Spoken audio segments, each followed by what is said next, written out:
Olá a todos e todas, aqui quem fala é a PCMP Ilana e venho trazer mais uma vez uma pauta sobre o Convívio São Paulo, dessa vez sobre o tema comunicação construtiva e não violenta. Antes de começar a pauta propriamente dita, vou aqui abordar alguns aspectos gerais, como de costume, né, para explicar como é que essa ATPC vai ser desenvolvida.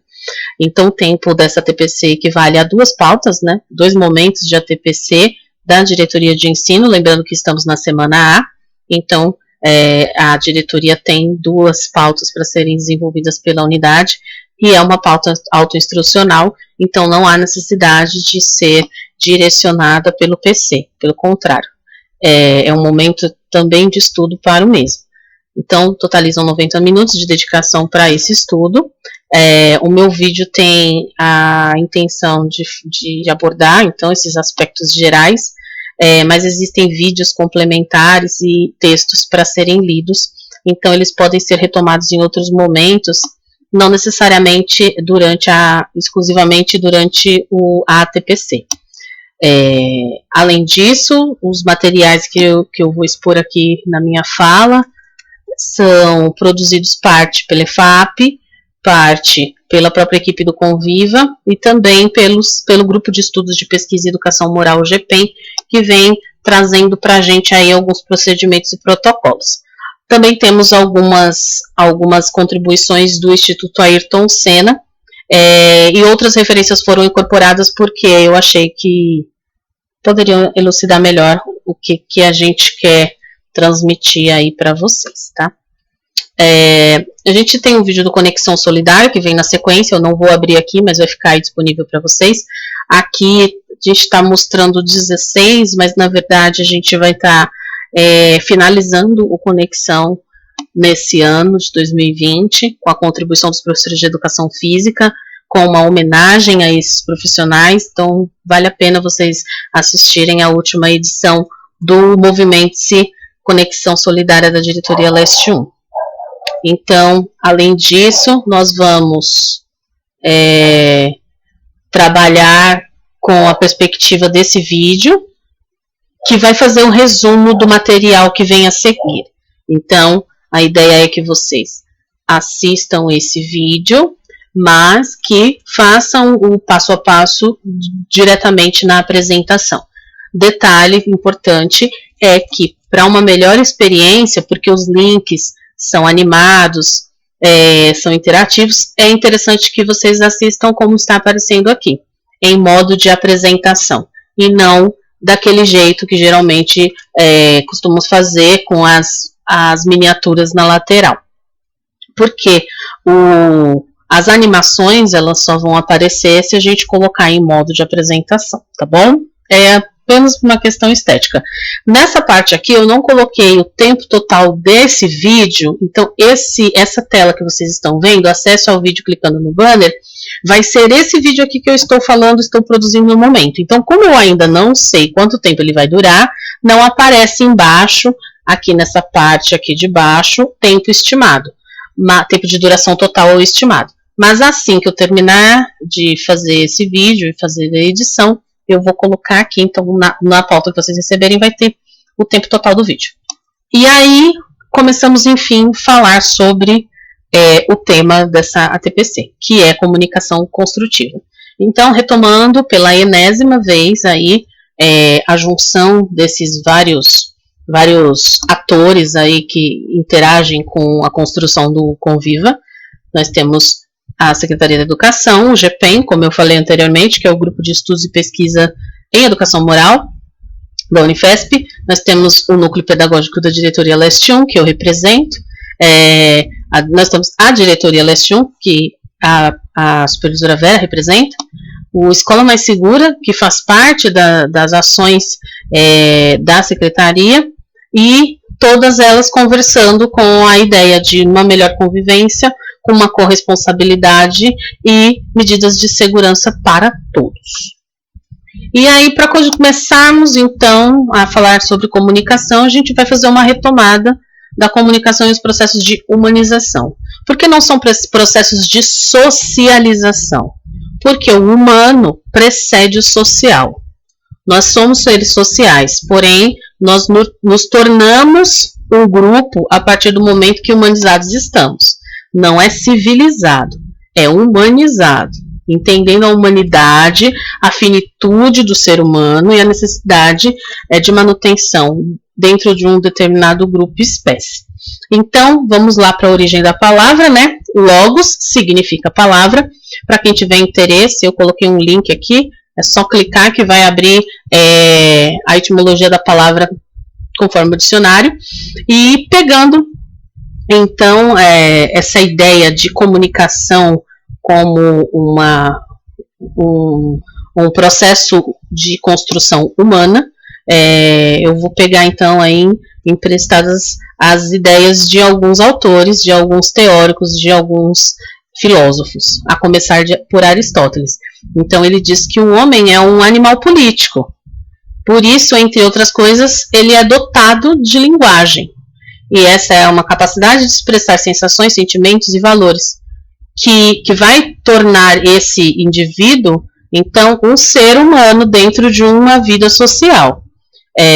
Aí aqui, se vocês perceberem, a gente tem, através dos bonequinhos, o bonequinho de porta de banheiro, tem um nome esse bonequinho, eu não sei o nome certo, então se alguém souber, por favor, me diga. O bonequinho de porta de banheiro fazendo aí, vamos dizer, entre aspas, o termo evolução, né? A evolução do homem pensando nas comunicações de modo geral. Seguindo a linha de raciocínio de Aristóteles, nós temos mais para frente, muito tempo para frente, Rousseau. E para Rousseau, ainda pensando na comunicação e os processos de humanização, a linguagem é fruto da necessidade de comunicação desses indivíduos que formam os grupos sociais desde os primórdios. E a partir do momento em que esses seres humanos passam a se reconhecer, a entender as suas necessidades, a compartilhar sensações, emoções, percepções, eles criam meios de se expressar. Eles quem, né? Esses indivíduos. Eles criam meios de se expressar e cada vez mais refinados esses códigos, mais complexas as formas de comunicação. E aí a gente consegue observar novamente aí a evolução, novamente entre aspas, dos bonequinhos de porta de banheiro, pensando com essas falas de Rousseau, né, a partir das falas de Rousseau. Então a gente sai de um estado de natureza e passa para um estado civilizado, civilizatório, em que o ser humano ele precisa cada vez mais aprimorar, aprofundar e refinar esses códigos de comunicação para se fazer valer. Chegando na educação, entre vários teóricos, eu peguei dois que são muito discutidos, né? A princípio o Piaget e no segundo momento o Dewey. Então o Piaget já vai dizer sobre comunicação e inteligência. Então ele compreende que a inteligência é um resultado de uma ação e essa ação ela maximiza o poder adaptativo de comunicação entre as pessoas. E que esse poder adaptativo de se comunicar, ele vai estar presente em todo o desenvolvimento do indivíduo. Então, se a gente parar para pensar na questão do desenvolvimento da criança, das teorias sobre o desenvolvimento, as falas, então, as ideias de Aristóteles e as ideias de Rousseau convergem com o que está sendo dito aqui. Então, para uma aprendizagem construtiva, a inteligência ela deve ser fruto de uma ação de adaptação às formas de se comunicar e compreender os códigos do mundo social. E aí, um pouco mais perto dessa construção de uma educação que a gente vem tendo acesso há muito tempo já, mas que vem sendo discutida de uma forma mais ampla, principalmente por conta da necessidade da adequação e dos novos currículos, a gente vem então com a perspectiva de Dewey, que diz que as definições ou conceitos já elaborados através da linguagem de comunicação devem partir de procedimentos que possibilitam o raciocínio e a elaboração dos conceitos de maneira autônoma. Então, aqui a gente está falando propriamente dito do aluno, ou do estudante, ou do professor, que seja, que ele tem os conceitos e as definições introjetados, incorporados nele mesmo, mas ao mesmo tempo ele tem uma condição, uma capacidade de elaboração que leva a uma autonomia do pensamento, do próprio construir saberes, né, a própria sistematização de novos saberes. Então vejam que foi uma linha, é uma linha de raciocínio, que a gente parte desde os primórdios, algumas concepções sobre o que a comunicação pode contribuir com o meio social e, consequentemente, com a humanização. Nós nos fazemos humanos com os nossos pares, e nesse fazer-se humano é que nós criamos as sociedades. Então, o indivíduo ele é importante nas suas especificidades, porque a partir dessa conjuntura de várias perspectivas, sentimentos, sensações, emoções, ideias, é que os grupos se fortalecem e as pessoas se humanizam. Então, seguindo aqui em frente, existem alguns marcos importantes que têm relação com a comunicação. A gente pode dizer que um deles, eu separei alguns aqui, mas lógico que tem vários, mas o primeiro deles vamos considerar que é a escrita. O homem ganha a capacidade de passar a conhecer, de passar o conhecimento adiante de forma cumulativa, através de código relativamente comum e de conhecimento de todos, né? Então a escrita favoreceu a ampliação desse meio de comunicação falado.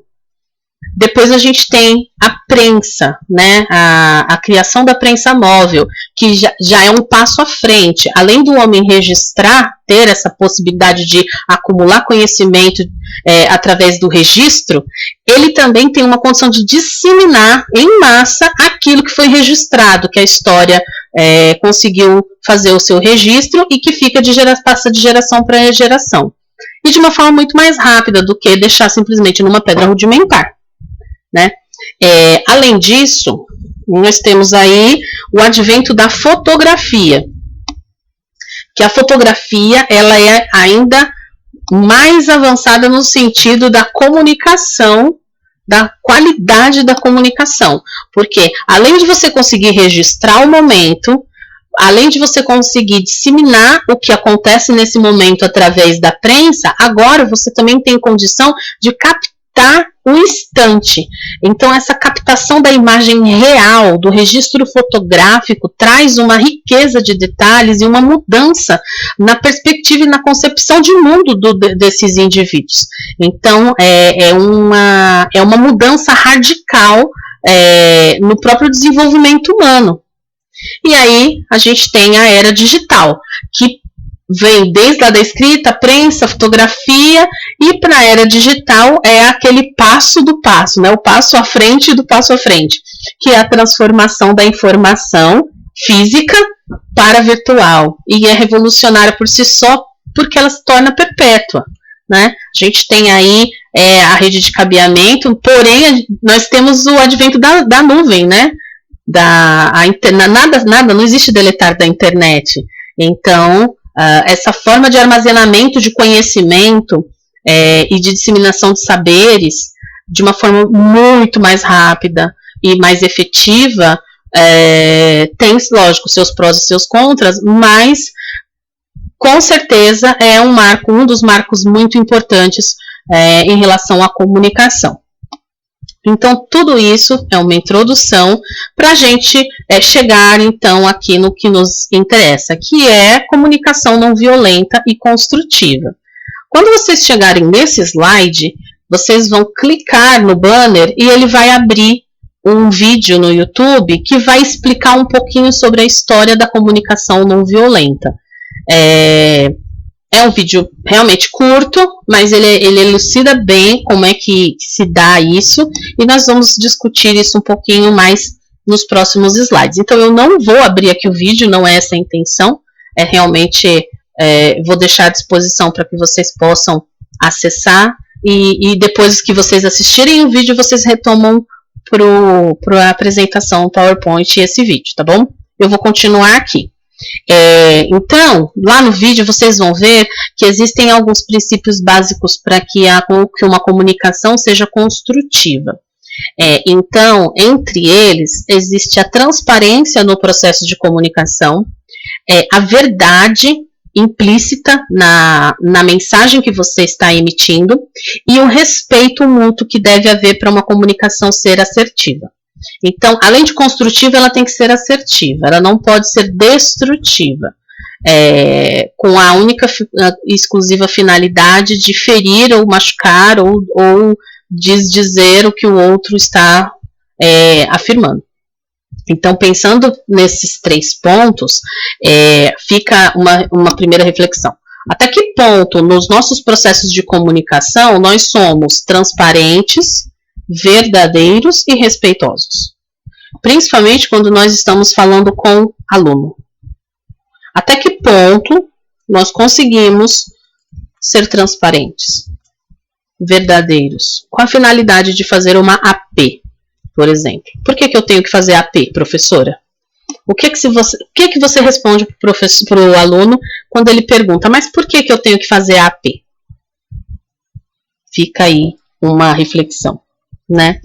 Mas eu não entreguei o trabalho, eu entreguei o trabalho agora, eu quero entregar o trabalho agora, o prazo é semana que vem. O aluno te encontrou no pátio, ele quer te entregar o trabalho no pátio. Não é o horário da sua aula. Lógico que eu estou falando de uma situação de aula presencial, tá? Mas continuem com essa perspectiva. Aula presencial. O aluno te procura no pátio e quer te entregar o trabalho com antecedência. Acontece, a gente sabe que tem. São poucos, mas existe. E não é o momento da sua aula, você está ou indo para o banheiro, ou você está indo para sua janela, ou tá na hora de você ir embora, ou você tá trocando de corredor, não importa. Não é o momento da aula. Você pode pegar, ou você pode dizer que ele deve entregar dentro da aula dele, né? No momento da aula em que você estiver na sala. Mas como é que você lida com isso? Qual é o nível de transparência nessa comunicação? Até que ponto você vai ser realmente transparente e assertivo, né? Então fica aí mais uma reflexão. Aí passando então, a gente chega na BNCC. Então, a base traz para a gente as 10 competências gerais, que muita gente diz, eu não aguento mais, tô de saco cheio, não aguento mais ouvir falar sobre as competências. Mas elas são o suprassumo, né, do currículo. O currículo é baseado, o currículo paulista é baseado nas 10 competências, é o que todos os estudantes devem realmente saber de todos os cantos do Brasil, e essas competências, não falando em conteúdo, mas falando em competência, e uma delas é a competência número 4, que é a competência comunicação. Então, o texto diz que utilizar diferentes linguagens, seja verbal, oral, visual, motora, libras ou escrita corporal, visual, sonora e digital, bem como conhecimentos das linguagens artística, matemática e científica, para se expressar e partilhar informações, experiências, ideias e sentimentos em diversos contextos e produzir sentimentos que levem ao entendimento mútuo. Então, voltando ao que diz Piaget, Dewey, Aristóteles e Rousseau, converge com essa perspectiva da competência número 4. Então, quando é que você trabalha a competência número 4 lá no seu componente curricular? O tempo todo. O tempo todo. Porque você se comunica com um aluno por uma dessas linguagens, o aluno se comunica com você por uma dessas, ou várias linguagens ao mesmo tempo, pode ser também.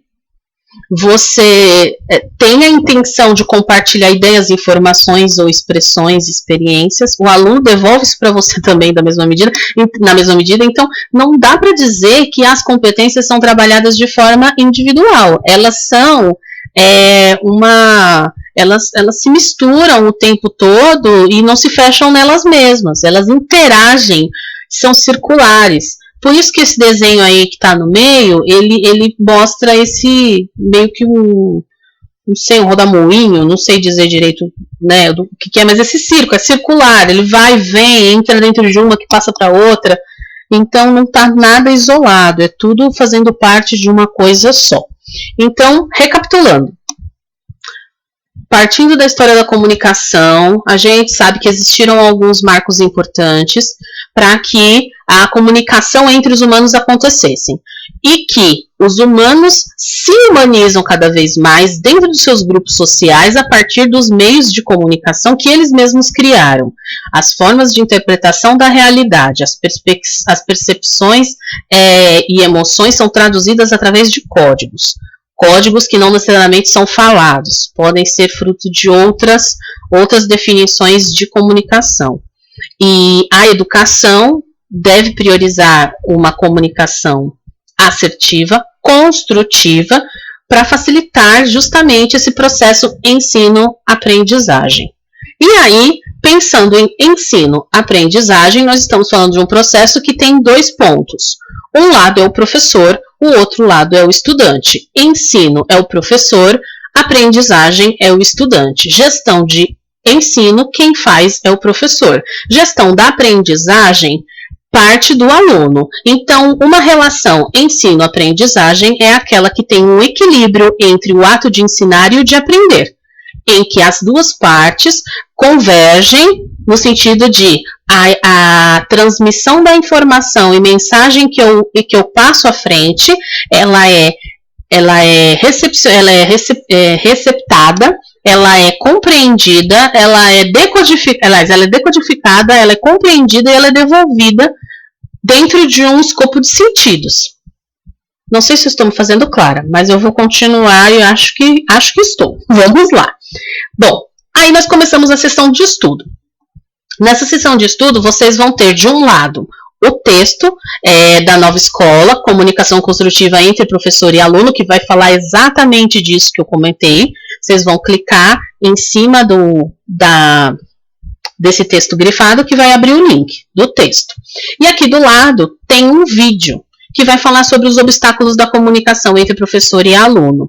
Também é um vídeo muito interessante com o professor Cortella, e ele vai falar sobre essa relação. Aí vocês vão ler o texto e assistir o vídeo, ou assistir o vídeo e ler o texto, e vão dar sequência na sessão de estudos. Bom, nós vamos vir então agora com alguns aspectos importantes. Aspectos quais? Esses aspectos sobre as linguagens. Então, geralmente, nós temos o costume de trabalharmos a partir da linguagem valorativa. Valorativa já nos remete ao valor, né? Então, é uma linguagem que emite julgamentos de valor. O exemplo aqui. Você é terrível, você não faz nada certo. Você quer me enlouquecer? Ah, eu não aguento mais esse menino. Isso é uma linguagem valorativa. Quem nunca? Eu já. Fazer o quê, né? Vida que segue. Mas sabendo que eu fiz, hoje, como eu devo agir de uma forma diferente? Então, eu devo substituir aos poucos, porque não é uma tarefa fácil, eu devo substituir aos poucos uma linguagem valorativa por uma linguagem descritiva. Certo? Então, se vocês perceberem aí, o texto diz: a linguagem valorativa reforça a heteronomia. E agora, falando de heteronomia, eu vou retomar a pauta de ATPC anterior. Então, para vocês terem aí acesso à etimologia da palavra heteronomia, é só clicar em cima dela, tá? Vai abrir também o link do dicionário. Mas aqui a gente vai retomar, então, a fala da formação anterior. Vamos ler. A linguagem valorativa reforça a heteronomia, diminui a autoestima, dificulta a aprendizagem e provoca diversos sentimentos negativos, tais como a culpa, ansiedade, medo e raiva. É uma linguagem que emite julgamento de valores, faz muito uso de acusações e críticas. Heteronomia é aquela situação, condição, aliás, do indivíduo em que ele não cumpre uma tarefa ou respeita uma sanção por convicção. Ele respeita aquela ação mediante a uma punição ou um entendimento de que aquilo é bom porque o outro disse que deve ser assim, e não porque houve uma expressão de autonomia individual em escolher fazer porque para si é o que é melhor. Não sei se eu me fiz clara. Então, quando você fala para alguém, você é terrível, você não faz nada certo, você quer me enlouquecer? Eu não aguento mais você. Você está dizendo, a partir de juízos de valor, que aquela pessoa, ela tem um problema que é externo a ela. Que ser terrível é um adjetivo, né? Terrível é um adjetivo. Então, você está adotando esse adjetivo por um fator externo a ela. Que ela não faz nada certo. Mas por que ela não faz nada certo? Porque ela não foi ensinada. Então, de novo, retirando a responsabilidade em fazer o certo, dizendo que ela não faz nada certo. Então, a heteronomia, ela não possibilita o aprimoramento, desenvolvimento, aliás, de juízo de valor baseado na autonomia do pensamento e na liberdade de escolha. Não. Então, por isso que é uma linguagem que imputa valores e que criam aquelas profecias, sabe? Esse menino não vai ser boa coisa quando crescer. Essa fala é uma fala valorativa. Aquela menina ali, se puxar a mãe vai ser fogo. Pode ser até uma constatação. Mas esse tipo de fala, ela está já fazendo uma profecia que pode se concretizar, não significa que vai se concretizar só porque você está falando, mas essa profecia ela está diretamente relacionada a um juízo de valor que você está imputando porque alguém disse que ser como ela é, ou como a mãe dela foi, é errado. Sendo que você não tem absolutamente nada com a vida do outro. Então, por isso que nós devemos tirar essa linguagem valorativa dos nossos vocabulários. É muito difícil, não é fácil.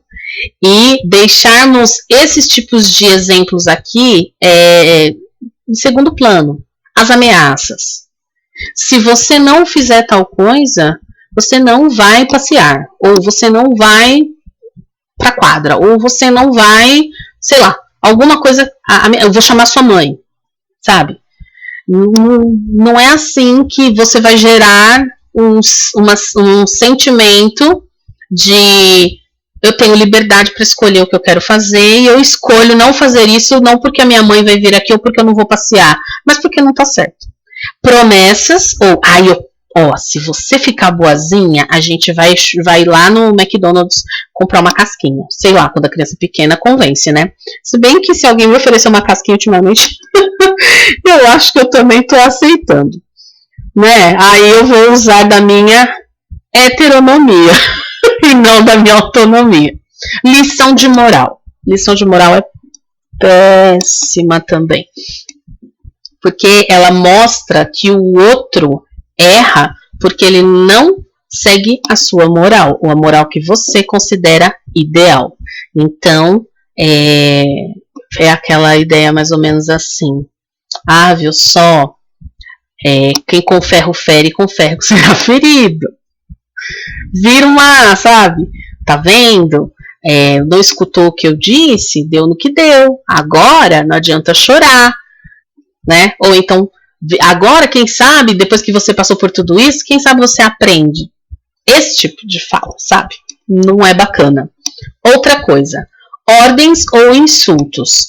Vai fazer. Não vou. Não, você vai fazer porque eu estou mandando, pronto e acabou. Mas por que você está mandando? Porque sim. Gente, porque sim só é resposta no Castelo Rá-Tim-Bum, tá? Que fique claro. Sim e o não explicam nada. São só uma preguiça de argumentação ou de discurso. É a resposta do fraco de argumento. Aliás, é a negação do argumento sobre uma resposta fechada e que não dá direito ao outro de entender por que aquele processo está acontecendo com ele. Então, tentem não responder com sim ou com não apenas. Descrevam o motivo pelo qual é o não e o motivo pelo qual é o sim. E o talvez, então, esqueçam. O talvez é em cima do muro. e o em cima do muro, você joga uma pedra, cai para um lado. Que geralmente é o lado do não. Porque quando é sim, sim, acabou. Agora, quando é um não velado, ele vira um talvez. Guardem isso para a vida de vocês, se é que vocês já não sabem. Bom, e aí o pior, outro também que é uma tragédia, é o suborno. O suborno parece muito com a promessa, mas o suborno tem um quê de má intenção. Você sabe que não é uma coisa legal. A promessa, às vezes, você faz só para, né, dar, mas também tá errado. Eu te prometo que eu te dou isso se você der uma sossegada. Agora, o suborno é comprar a liberdade de pensar e de agir do outro em detrimento da sua vontade. É péssimo. Não é legal. Então, são aí linguagens valorativas que todos nós temos, que todos nós usamos e que, infelizmente, é algo que está enraizado no ser humano e muito difícil de mudar. A melhor pessoa do planeta, que eu não sei quem é, se é que ele existe, usa ou usou em algum momento da vida com frequência esse tipo de linguagem valorativa. E aí a gente tem, em contrapartida, a linguagem descritiva, que ela é o melhor dos mundos. Porém, também tem o seu modo de ser. Então, é uma linguagem que descreve o fato sem rotular o outro. Muito difícil também. Então, você bateu no Pedro e está doendo muito. Eu vejo brinquedos jogados pela sala e precisamos arrumar. Já disse que não se empurra as pessoas e você se comprometeu a não fazer isso, mas empurrou novamente. Então veja, você está dizendo que não, aqui ainda tem uma explicação, tá? Ó, eu já disse que não se empurra as pessoas. Aí é bom retomar. Eu disse que não se empurra as pessoas porque pode cair, pode machucar, pode não sei o quê. Então aqui ainda faltou mais uma continuação. Mas, enfim, a ideia central daqui é: eu estou observando o fato e estou traduzindo o que está sendo captado pelos meus órgãos de sentido sobre determinada situação, independente de quem sejam os atores ou os responsáveis por aquilo. Então, quando vem dois alunos que brigaram na quadra, duas alunas que se pegaram na porta do banheiro por sei lá qual motivo, e chegam em você, ou o aluno que está infernizando o outro, enchendo o saco, você vai ter uma atitude de uma linguagem valorativa, ou você vai ter, como eu falei agora, enchendo o saco, valorativo, ou descritivo, perturbando, atrapalhando. Favorece a autonomia. Também aqui vocês conseguem abrir para ver a etimologia da palavra, se bem que acredito que é só para reforçar mesmo, que todos saibam. A tomada de consciência das próprias ações e suas consequências. O desenvolvimento do autoconhecimento, a melhora da autoestima, a internalização de valores universalmente desejáveis e as relações interpessoais. Eu acho particularmente que valores universalmente desejáveis é um pouco complicado falar sobre isso, porque o que são valores universalmente desejáveis?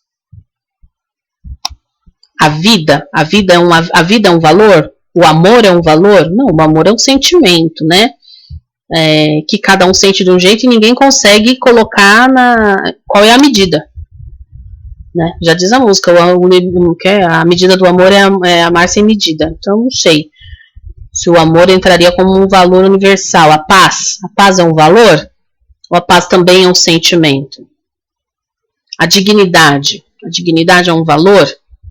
Mas o que é dignidade? O que é dignidade para mim pode não ser para o outro. Então eu tenho que seguir à risca o que está na Constituição, o que é o princípio da dignidade humana, ou o que está lá na Declaração Universal dos Direitos Humanos. O que é dignidade? É uma condição de pleno desenvolvimento do indivíduo? Tá, mas todas as pessoas que existem dentro desse planeta e que foram humanizadas a partir de um processo social, que é a própria vida em sociedade, elas têm esse entendimento do que são valores universais? Não tem. Não Tem. Porque se tivessem, a gente teria um mundo perfeito, cor-de-rosa, ou qualquer outra cor que vocês queiram aí do arco-íris, e que as pessoas não teriam guerras, não teria treta, não teria confusão. Então, a gente sabe que uma linguagem descritiva, ela é importante, favorece a autonomia do pensamento e da liberdade do sujeito ético, mas não é determinante. Ela favorece. O que vai determinar a construção de uma comunicação que vai ficar redundante, mas eu vou falar construtiva, é a disponibilidade em pôr a sua autonomia em prática, que não é um processo consciente. Então, vejam a dificuldade, não é fácil. Aí aqui tem esses exemplos, né? Então, técnicas de linguagem. Como nós podemos usar no dia a dia da escola, na sala de aula virtual ou presencial, a linguagem construtiva? Através de uma linguagem descritiva, ou seja, em vez de eu falar para o menino que ele está enchendo o meu saco, eu posso dizer que ele está falando alto, que ele está perturbando, que ele está incomodando, que ele está sendo inconveniente, que aquele ambiente não é ambiente para isso, que os demais colegas estão sendo atrapalhados porque ele não está no clima da aula, que a aula não é lugar daquilo, enfim, isso é uma linguagem descritiva.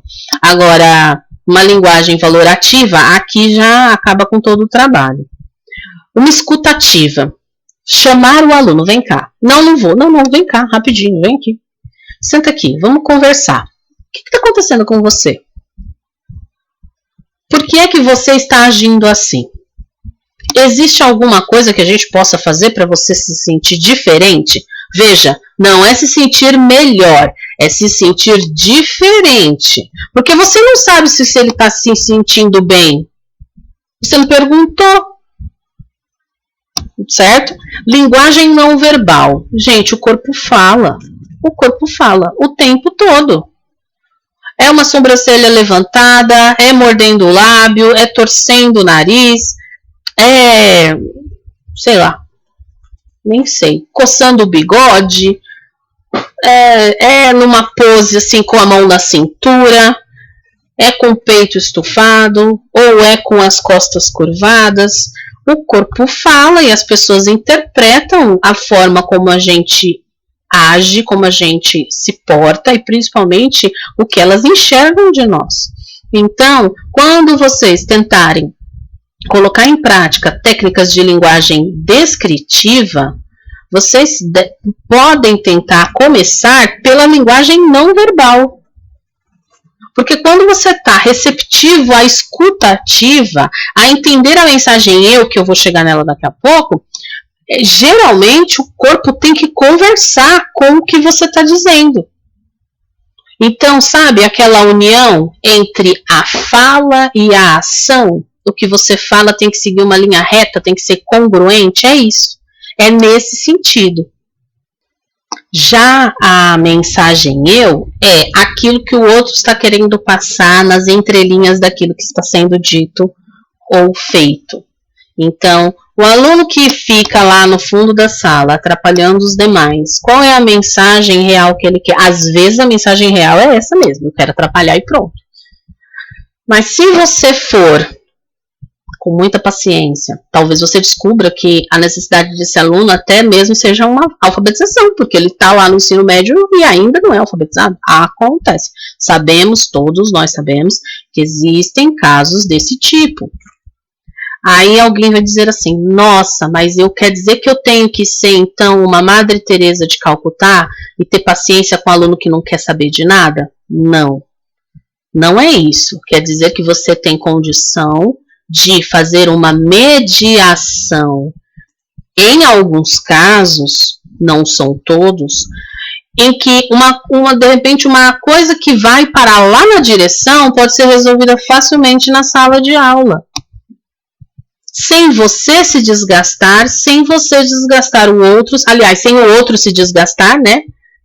Porque cada um é responsável pela sua vida e sua própria ação. Então, para minimizar esse desconforto dentro do ambiente da sala de aula. Então, muitas vezes, o professor também, ele não está mais, ele está de saco cheio, ele não aguenta mais. O aluno É realmente uma pessoa difícil de lidar.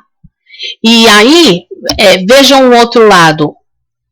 A linguagem corporal, no caso, a linguagem não verbal, a linguagem valorativa, a mensagem eu que esse professor emite e a falta da escutativa com ele também, porque ninguém para escutar quais são os sentimentos, as sensações, o que ele está passando para ter aquela postura, é um outro jeito da gente verificar que a comunicação não está sendo fluida dentro desse ambiente escolar. Então, o sofrimento, é esse o termo, o sofrimento do grupo todo em relação à falta de comunicação vai aparecer onde? Vai aparecer no conselho, vai aparecer na falta de pessoas interessadas em participar do conselho de escola, vai aparecer na falta de representatividade dos pares nos colegiados de modo geral, vai ser aquela escola que ninguém quer ficar com o Grêmio para contribuir. E quando tiver um Grêmio, que é lei, toda escola tem que ter Grêmio, tá? Aliás, todos os alunos da escola são gremistas. O que acontece é que tem uma eleição para uma diretoria da representação desses colegiados, só isso. Mas ainda temos um longo caminho aí a percorrer pensando em gestão democrática, que é uma coisa para se discutir num outro momento. Mas enfim, essa escola, se tiver um Grêmio, vai ser um Grêmio que vai ser só oba-oba durante a eleição, passeio no pátio. Quando tiver jogos, é um pessoal que vai sair da sala para fazer cartaz. Vai ter prova. Ah, mas eu sou do Grêmio e eu tô fazendo cartaz para os jogos. É isso que você vai ouvir? Entre outras coisas. Não quer dizer que os jogos não são importantes, nem que a participação do Grêmio na construção dos jogos, no apoio logístico ao professor que estiver à frente, não é importante. Pelo contrário, é importante e faz parte. Mas também existe um código, né? Existe um estatuto que deve ser respeitado. Então, se a linguagem do professor com o aluno, do aluno com o professor, da coordenação com o professor, da gestão em si com a comunidade não é fluida, o que vai acontecer? O aluno vai virar para você e vai dizer: eu estou indo ali na quadra. Como se ele pudesse sair simplesmente passeando, né, batendo perna e fazendo a vez dele, porque ele é do Grêmio, ninguém mexe com ele. Não, não é isso. Ele é tão aluno quanto qualquer outro, ele tem que ficar em sala de aula, ele tem que estudar, ele tem que também ter um aproveitamento mínimo. Não é porque ele é do Grêmio que ele tem uma chancela eterna para fazer o que ele quer. E gera muito incômodo. Eu fui coordenadora de Grêmio por muitos anos e lido com o Grêmio até hoje e sei do que eu tô falando. Então, meio que a gente vira inimigos. Né? Os colegas, os amigos viram inimigos, porque toda hora aquela bateção de porta, a professora dá licença, quando pedem licença, né? Posso dar um recado? Quando avisam, isso quando não invadem a sala. Então, talvez isso seja a falta de uma escutativa também com os professores.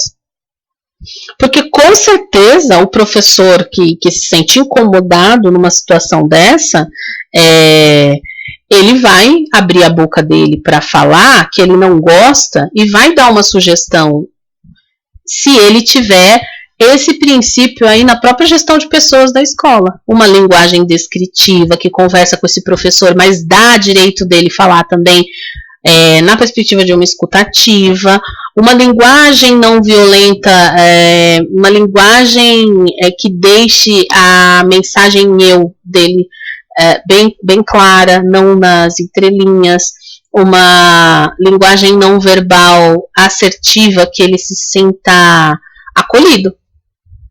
Então, para tudo isso daqui é resumido da seguinte forma: a comunicação não violenta, uma comunicação construtiva e assertiva na escola começa com os profissionais da educação. Não eles com os alunos, mas as gestões escolares entre si, e as gestões escolares com os professores com os professores, e os professores com os alunos, e os alunos com os alunos, e os alunos com o resto da comunidade. É isso. E não precisa ser psicólogo para poder desenvolver uma comunicação não violenta. Então, a partir daqui, desse slide, vocês vão dizer o que vocês veem, sentem e esperam do que vem a seguir. Então, a linguagem descritiva, a transferência, né, de uma para outra. Em vez de você falar, todo mundo deixou a sala suja, você pode dizer que vê lápis e papéis no chão. É a mesma coisa, mas a qualidade da informação é diferente. Em vez de você dizer, precisava bater para resolver o problema, eu já falei tantas vezes e você não entendeu. Você pode dizer, percebo quanto você ficou nervoso com o Matheus ou qualquer outro menino. Mas pode exprimir a sua raiva sem bater. Aqui é uma pessoa muito chique, com certeza um professor que gosta do bom português. E talvez você não, né, eu mesma não seria tão chique e controlada dessa forma, mas dá para ser acolhedor com outro linguajar até mais próximo do estudante. Não significa que isso aqui está errado. Mas veja, eu percebo que você ficou nervoso, mas será que dá para resolver sem agressão? Precisa bater? Aí a pergunta, ele vai responder o quê? Não precisa, mas ele encheu o meu saco. Mas por que ele encheu o seu saco? Aí você vai ver que a mensagem eu dele é que às vezes porque ele já estava irritado, às vezes porque ele também brincou e ele também não sabe brincar, enfim. Então, mais adiante a gente vem aqui, né? Que, lembre-se, todos os sentimentos são permitidos, as ações é que são limitadas. Então você pode sentir o que você quiser. Dentro da sua cabeça, você faz o que você achar melhor para você. Mas como você joga isso para fora? Como é que você põe isso para o mundo? Então você deve apresentar os fatos como são, procurando interpretar sentimentos, desejos e o que está vendo. Vendo, não o que você subentende. Não significa que iremos deixar a pessoa fazer o que quiser. Jamais. Significa que, a partir do momento que você qualifica o que você está vendo e que você devolve em formato de espelho para o outro, ele se reconhece e tem uma possibilidade de fazer uma autocrítica. E aí a tendência é que quando você aplicar a sanção, ou seja, não é o castigo, é sanção. Quando, mas mudou o nome, é a mesma coisa. Não é. Castigo tem finalidade punitiva por si só como exemplo, contra um valor. Então tem um valor, você quebrou a regra, então você vai ser punido para servir de exemplo para que os outros não façam igual. Certo? A sanção é uma medida que faz a pessoa ter, em certo momento, que reconhecer o erro, quais são os efeitos da sua ação e o motivo pelo qual ela vai ter a sanção aplicada. E ela não necessariamente é tirar alguma coisa que a pessoa goste, mas é fazer com que ela entre em confronto com o valor que ela desmereceu. Então, são elementos que devem ser evitados numa comunicação entre professor e aluno, enfim, entre as pessoas de modo geral. Distrações. Então, você está lá numa reunião super importante com alunos que se agrediram e, de repente, do nada, toca o sinal. É claro, o sinal tem horário para bater, mas às vezes o sinal é uma música do Michael Jackson. E aí? É thriller. Aí você vai começar a dançar na sala, o aluno vai começar a dar risada. As distrações são muito desestruturantes, porque se você perde a linha do raciocínio. Então, corre o risco de você... Enfim, é como a criança. Quando a criança está fazendo alguma coisa errada, e em vez de corrigir e aplicar uma sanção, os pais dão risada. É o começo do fim de tudo. Quem nunca, né? Aí depois, contar a sua história quando é o outro que precisa falar e ser escutado. Isso acontece demais. Então é o outro que precisa contar e você fala, mas no meu tempo não era assim que funcionava. Bom era quando você tinha que andar 28 quilômetros a pé numa estrada de chão batido para chegar no ponto de ônibus. Para pegar o ônibus para ir para a escola. E você tinha que trabalhar o resto do dia para conseguir pagar a condução. e não tinha comida. E não tinha calçado. Assim, aí tudo seu é difícil, tudo seu era complicado, e a história do outro acaba ficando em segundo plano, e você vira o protagonista da história da vida do outro. Péssimo, não pode. Outra coisa, interromper quem está falando.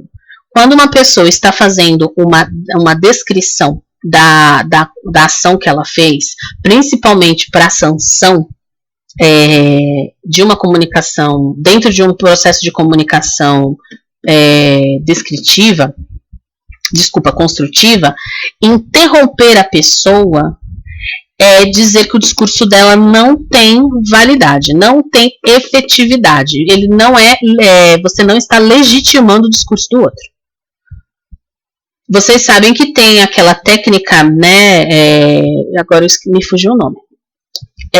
De quando a mulher está falando, homens interrompem mulheres para falar de coisas do universo feminino, né? Ou desvalorizando a figura feminina pelo simples prazer de falar, mas não, eu faria assim, sim. Só que não é uma coisa que o homem tem condição de discutir, porque não faz parte do discurso que ele deveria ter, pelo menos não naquele momento. É uma fala feminina, uma fala de uma mulher sobre uma determinada coisa, enfim, e aí o homem simplesmente atravessa, interrompe, toma a palavra e nunca mais devolve. E eu esqueci o nome disso, me desculpem. Mas é uma técnica. É uma técnica. Então, se nós fazemos isso com o outro, nós estamos desvalorizando a história do outro. E isso não é bom para uma comunicação construtiva. Julgar e culpabilizar. Ah, mas eu não falei? Eu falei. Ou, tá vendo?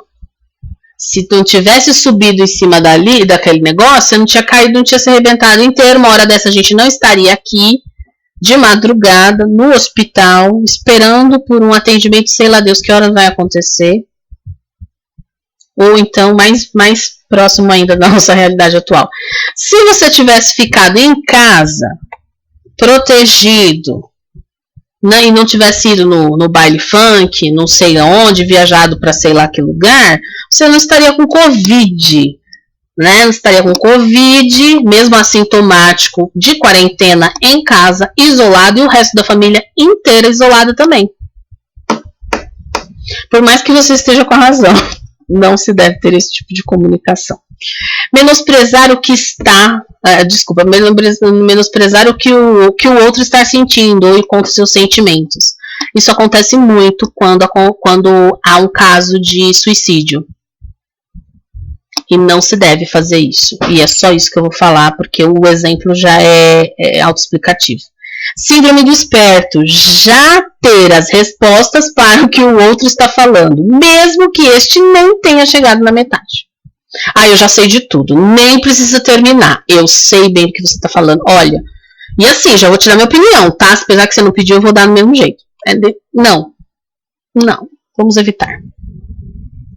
Aqui vocês vão ter um outro vídeo que vai explicar essas situações. Muito interessante, um vídeo curto também, vai facilitar bastante o entendimento. Essa pauta não é uma pauta que tem atividades para serem feitas. Basicamente é esse vídeo e esses outros vídeos que eu estou dizendo, porque a ideia não é vocês fazerem uma atividade, é pensarem para o ano que vem como vocês podem melhorar os processos de comunicação entre vocês para a melhoria do clima na escola.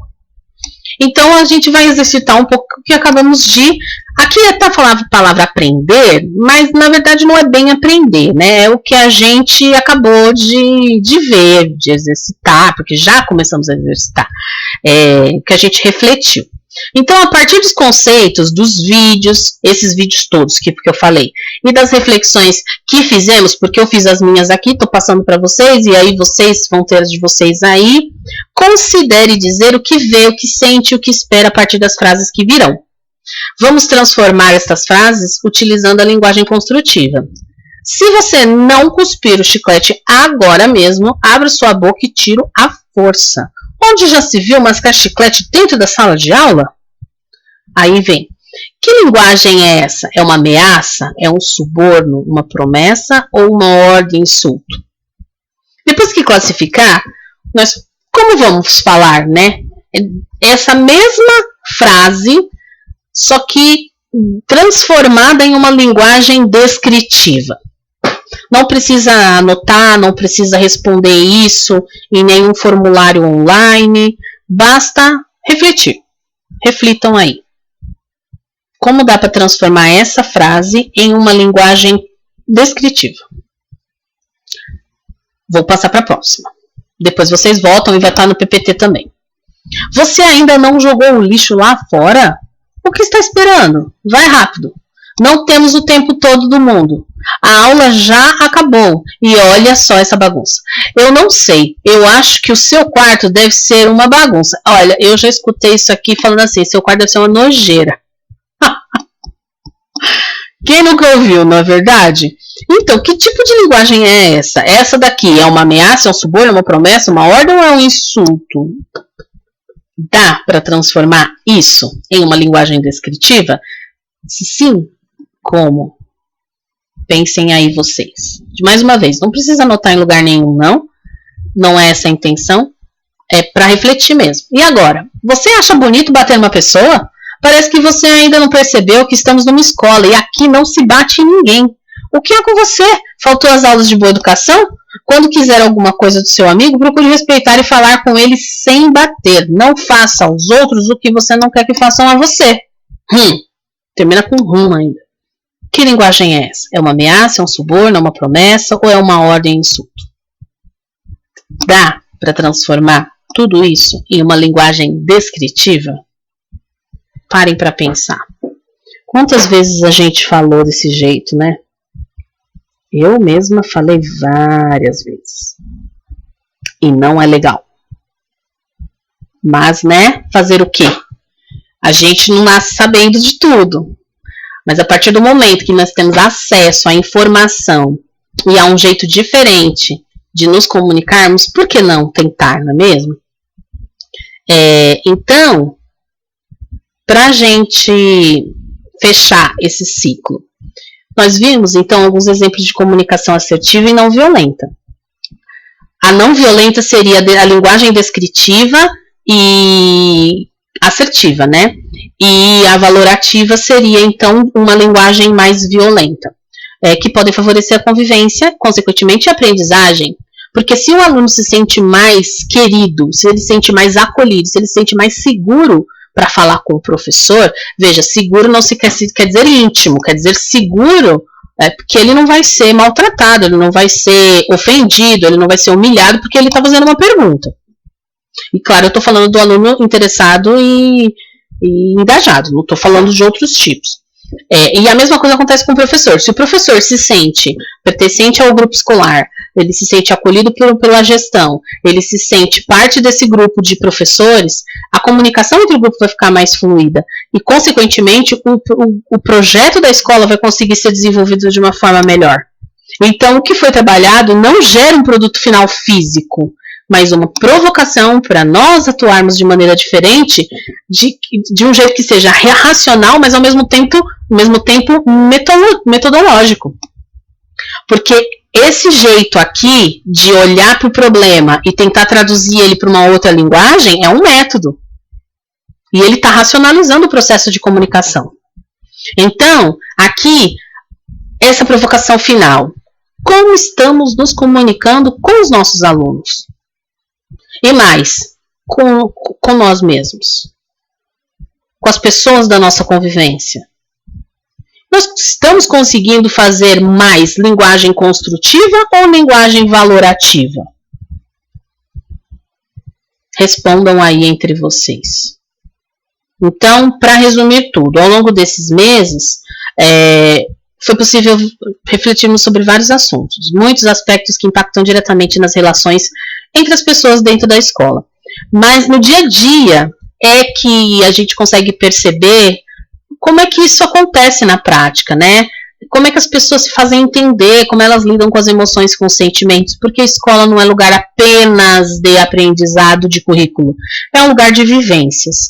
Então, os sentimentos e as emoções, eles também têm sua importância. Muita gente define o que quer ser quando crescer, entre aspas, dentro da escola. Então, as sugestões apresentadas até o momento, elas podem fortalecer as ações das unidades escolares, na ampliação dos saberes em relação a esses assuntos, quanto aos limites da mediação, tanto entre pares, professores, quanto de estudantes e gestão, mas ela não se trata de uma ação exclusiva dos professores, ela é do coletivo. Então, o aluno teria que ter essas informações, os professores e a equipe gestora. Todo mundo pode ser um mediador. Então, o apoio da equipe gestora e a adoção de protocolos é fundamental. São esses protocolos e esse apoio que asseguram aos professores que estão lá na ponta, segurando o rojão todos os dias, que eles possam se sentir seguros e respaldados para atuarem de uma maneira construtiva. Do contrário, não tem como. Então, tudo começa com a gestão. Se a gestão se sente, se a gestão se conversa e ela se alinha e consegue transpor isso para o seu grupo de professores e de alunos, com certeza o clima na escola vai ser muito mais agradável. Então, existem as dificuldades, todos nós sabemos, não são poucas. Esse ano foi um ano muito difícil, está sendo ainda porque não acabou. E a gente ainda vai ter um 2.1, né? Porque 2020 foi para 2021, continuou tudo meio mais do mesmo. Então, fazendo busca ativa de aluno, fazendo busca ativa de professor e projeto de recuperação, programa de recuperação e mais outro monte de coisa, não é fácil. São muitas situações de adversidade para a gente tentar superar. E superar sozinho também não acontece. Então, a gente encerra essa apresentação, as pautas do Conviva em 2020, apresentando então que a comunicação, que é o grande problema do MMR em relação à gestão de pessoas, com uma possibilidade aí de desdobrarmos isso para 2021, orientando as equipes gestoras a colocarem dentro do seu plano de melhoria algo voltado para uma melhor comunicação, gestão, professor, aluno, escola inteira. Certo? Então, agradeço aí a contribuição de vocês. Existe um formulário que deve ser respondido e vai ficar aberto até o dia 18, no final do expediente, que é às 17 horas. O expediente do núcleo, tá? No caso. Então, ele vai ficar aberto até o final do expediente. Ele não tem finalidade de pagamento, ele é apenas para uma verificação das aprendizagens. Todos que participarem devem responder. E para 2021, nós vamos retomar, então, as temáticas da convivência, mas não somente no estudo, mas também em ações para o dia a dia. Para essa comunicação construtiva realmente sair do plano das ideias e partir para o plano da ação.